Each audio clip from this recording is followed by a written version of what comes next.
Good morning बच्चों। ये आज की क्लास 6 की साइंस की वर्कशीट।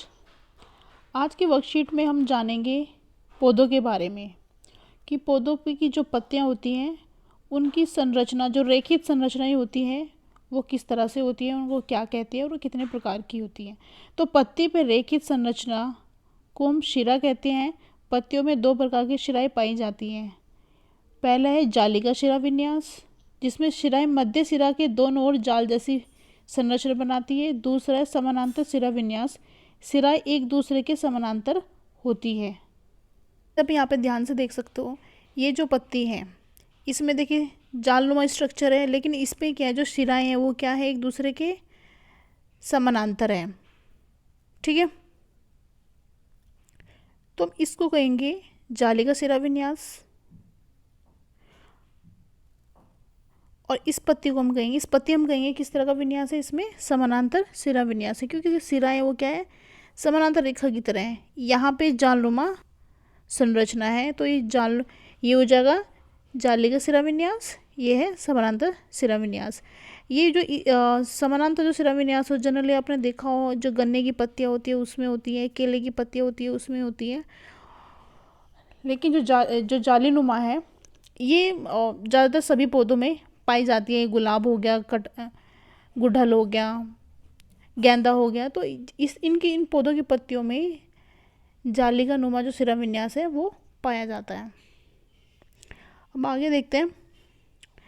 प्रश्न दिया कि दी गई पत्तियों के आरेखित चित्र में जालिका और समानांतर सिरा विन्यास बनाइए। अभी हमने पत्ती देखी थी कि किस तरह से उसमें बना हुआ था, बिल्कुल वैसे ही हमने ड्रॉ करना है यहाँ पे।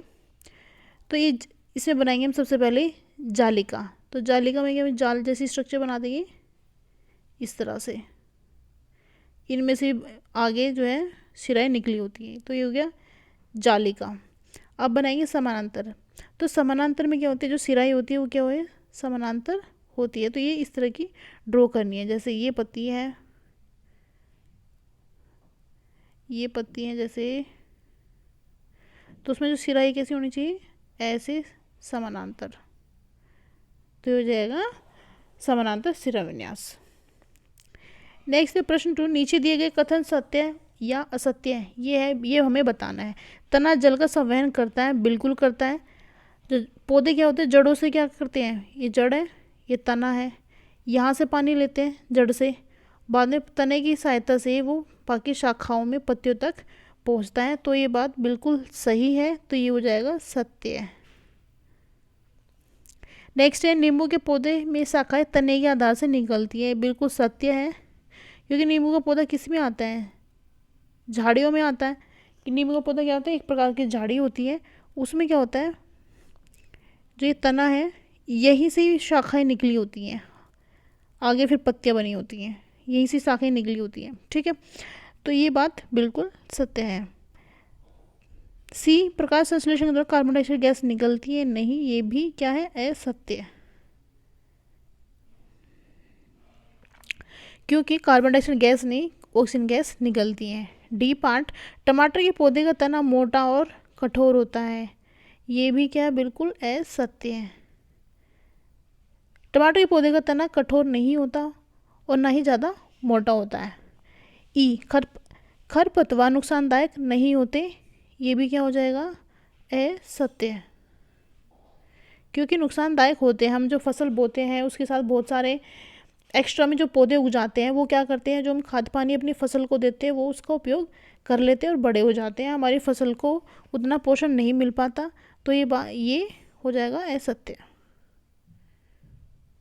नेक्स्ट क्वेश्चन में चलते हैं।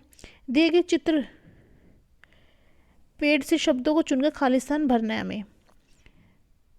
तो डैश पौधे को खड़ा करने में सहायता प्रदान करता है, ये हमें खालिस्तान भरने हैं, तो हम खालिस्तान देख लेते हैं कि तना पौधे को खड़ा रहने में सहायता प्रदान करता है। तो पहले वाले में आ जाएगा तना। अधिकतर पौधे अपना जीवन चक्र बीज से शुरू करते हैं। शिराओं द्वारा पत्ती पर बनाई गई रेखीय संरचना को कहते हैं, क्या कहते हैं, सिरा विन्यास। पौधे जिनके तने कमजोर होते हैं और वह सीधे खड़े नहीं हो पाते, उन्हें कहते हैं विसर्पी लता, जैसे खीरे की बेल होती है। नेक्स्ट है, गन्ने की पत्ती में कौन सा सिरा विन्यास होता है, ये हमने अभी बात की थी, ये होता है समानांतर। पत्ती का वह भाग जिसके द्वारा वह तने से जुड़ा होता है क्या कहलाता है? वह कहलाता है पर्णवृंत। अब जैसे यहाँ पे पत्ती अगर लगी होती इस तरह से, ठीक है, ये वाला जो भाग होता है ये, इसको हम कहते हैं पर्णवृंत। तो पर्णवृंत आप यहाँ पे फिल कर दोगे। Thank you.